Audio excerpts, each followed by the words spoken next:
Diane, 54. In 6 months, her husband lost his job, her son moved back in with 2 kids, and last week an ultrasound had the doctor wanting a closer look, more tests. By every rule, she should be lying awake. She sleeps. And the strangest part? She's almost stopped being surprised by it herself. Not because she doesn't grasp how hard things are, because she has 8 habits, simple, almost invisible from outside. And one doesn't look like a habit at all. Without it, the other 7 barely hold. It comes at the very end, and when we get there, you'll probably be surprised.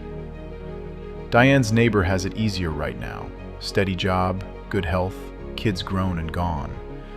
But that neighbor hasn't slept in 3 weeks over a fight with a friend.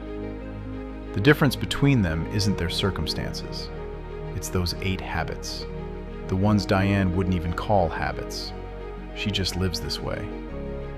Here's what's interesting. All 8 are about the same thing. One simple idea, easy to say and almost impossible to live. I won't name it yet. As we go, notice the one thing that recurs in nearly every habit. Catch it before I say it, even better. Up front, this isn't positive thinking, and it isn't some magic weekend checklist. Anyone who's tried to will themselves to stop worrying knows it doesn't work. Inner peace isn't the absence of problems, and it isn't switched off emotions. It's something quieter and much slower. First, they don't give the day's first minutes to someone else's voice. Ask yourself, when did you last wake and the first thought was your own, not someone else's? For most people, it isn't. The alarm goes off, and the hand reaches not for the curtains, not water, the phone. Some aren't fully awake yet, and they've already lost the day's first comparison. Someone's life in a story, someone's fear in the news, someone's annoyed text. Not even out of bed, and your nervous system is answering a dozen worries not yours. This isn't about discipline for its own sake. It's about who you say yes to first, yourself or a notification. A simple step. At night, phone in another room, not the nightstand. Morning, 5 quiet minutes first. Water, a look out the window, then the screen. That was the simplest of 8. The next is about what you carry not in the morning, but all day, often without noticing the weight. Second, they close what they start instead of stacking up the unfinished. A friend admitted recently she went to bed worn to nothing, and at 2 in the morning her brain replayed in full detail a conversation from February. Nothing to change, nothing to add, just run it once more. She couldn't grasp why it surfaced now, months later. Most people don't carry one worry, they carry a dozen loose ends. The half-written email, the unresolved thing with your sister, the course abandoned halfway, the closet you promised to clear last year. On its own, each weighs almost nothing. Together, they make a background hum that convinces you you're anxious by nature, when really, you're overloaded with the unfinished. Try this. Once a week, 15 minutes, write down every loose end. Give each a date or a decision to drop it. No third option. Nothing hangs in the background. The unfinished holds your attention harder than the finished. The mind keeps circling back, as if it were still in motion. This isn't about finishing more than others. It's about starting fewer things you're not ready to finish. Third, they can say, "I don't know and I was wrong," without falling apart inside. Someone at the table mixes up the dates. A simple, "Sorry, I got that wrong," would take 3 seconds. Instead, they launch into a 5-minute lecture. Calendars are ambiguous. Nobody thought time zones through. Memory is unreliable anyway. Everyone listens in silence, seeing exactly what happened. For some, admitting the mistake is just easier than defending it. One makes excuses, argues, changes the subject. Because admitting a mistake means being a bad person, full stop. Another says, "Yeah, I was wrong there," and it moves on, no drama. The reason isn't personality. It's where a person draws their worth from. If your worth rests on being right, every mistake becomes a threat to your whole self. And this is the very line this talk has been about from the start. What people think of you in that moment isn't in your hands. What is, whether you're honest with yourself now. People who needn't keep proving they're right live in a calmer body. Less tension inside, fewer private courtroom trials after every conversation.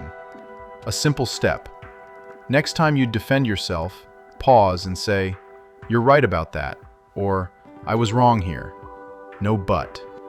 See what happens. Usually nothing bad. Fourth, they put a pause before the reaction. Some read a text and 10 seconds later already regret answering. A flash inside, hurt, anger, the urge to set it straight, now. Most reply in that moment, from the phone, in a rush, at the feeling's peak. Then they regret the tone, the word, answering at all. Not that some people are more emotional. Some just have a small gap between what they felt and what they did. Sometimes a few minutes. Sometimes, "I'll answer tomorrow morning." In that gap, the first wave settles, and what they finally say is usually truer than what they'd have fired off in the heat. This isn't suppressing feelings. Suppressing means pretending nothing happened. This is different. The feeling is acknowledged, but the decision waits until made by the whole person, not the emotion. The costliest messages get sent too fast. Hence the one-night rule for anything that stings. Write the reply. Don't send it. Reread in the morning. Same thought? Send. If not, good you didn't send it yesterday. If you recognized yourself in even one of these, or the other way, and clearly missing one, don't jump to conclusions. It goes deeper from here. And maybe you've started guessing what this is really about. Fifth, they don't demand that life explain itself at every why. A friend of Diane's, call him Victor, spent 2 years going back each night to the last month of his wife's illness, hunting the moment something might have changed. Doctors shrugged from the start. It happens. Cause is unclear. There was no answer there. And still he went back, again and again, as if the right reason would ease the pain. Some events have no clear answer. Why this person got sick. Why it failed when you tried hardest. Some get stuck not in the event, but the demand to explain it. I must know why, or I can't go on. And they live years inside that demand. A room, no door. The same trap works on small things too. No funerals, no diagnoses. Why did the neighbor manage faster? Why weren't you the one they called? Why did the deal collapse this year after 6 months prep? Different scale. Same demand. Explain the world to me then. Fine, I'll live. This is maybe the most honest version of that same line this talk keeps circling. What's already happened isn't in your hands. What you do with it next, that's only in yours. Not the shrug of "who cares, can't change it anyway." This is different. I don't fully understand why it happened, and I still intend to live, not on hold, waiting for an answer. In practice, when you catch yourself in the endless "but why this way?" swap the question. Not "why did this happen?" but "what do I do now that it has?" The second almost always gives direction. The first almost never. 18 months later, Victor stopped going back every night. Not because he found the answer, because he stopped demanding one. Sixth, they don't carry old grievances as proof they were right. Sometimes a person isn't arguing about today. They're arguing the last 15 years at once. The husband loads a plate wrong, and his wife blows up like it's the end of the world. A couple lines more, and it's not about the plate. It's that vacation 3 years ago, words at somebody's wedding, a dozen stories he may not remember. Many keep a list, not on paper, but alive in memory. Who was unfair, when, and how? It grows for years. Each new grievance settles on the old, and one day a person explodes over nothing, except it's not the nothing. They're reacting to 15 years at once. It's not that some are morally better at forgiving. Often the reason is plainer. The list is a pain to carry. It's heavy. It doesn't punish whoever caused the hurt. They usually aren't thinking of it. The list only punishes the one carrying it. And, important, letting a grievance go doesn't mean it was fine when it wasn't. You just stop charging today's account for what happened then. You can't reload a plate from 15 years ago. But what you carry inside today, you can set down. If you catch yourself at "See, I knew it. There he goes again," ask, am I reacting to now or to what's piled up over years? Sometimes naming the list out loud once is enough to finally want it shorter. Seventh, this one's about silence, but not the way you're probably thinking. Most people are sure they're afraid of silence. They're not. They aren't afraid of silence. They fear what they'll hear in it. Give someone a free minute, no screen, and the hand goes for the phone on its own, no command needed. In the checkout line, in the elevator, in 10 seconds at the light. The hand's in the pocket before you know why. Not because there's anything important there, because in the silence, what surfaces usually isn't emptiness, it's specific questions. Am I happy with how I've lived this year? Do I miss the person I stopped talking to long ago? When was I last honest with myself, not someone else's opinion of me? These are what people run from, into a show, a feed, talk of nothing. Drowning it out beats living it. It's precisely without the noise that a person finds what's really going on inside.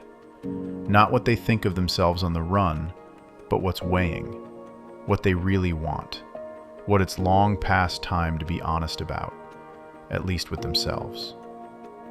A simple step. Next time your hand reaches for the phone out of boredom, stop and ask, what am I running from right now? Not the silence, the answer it might give. And here it is, the 8th habit I promised at the start. It doesn't look like a habit. It's what all the other 7 grow out of.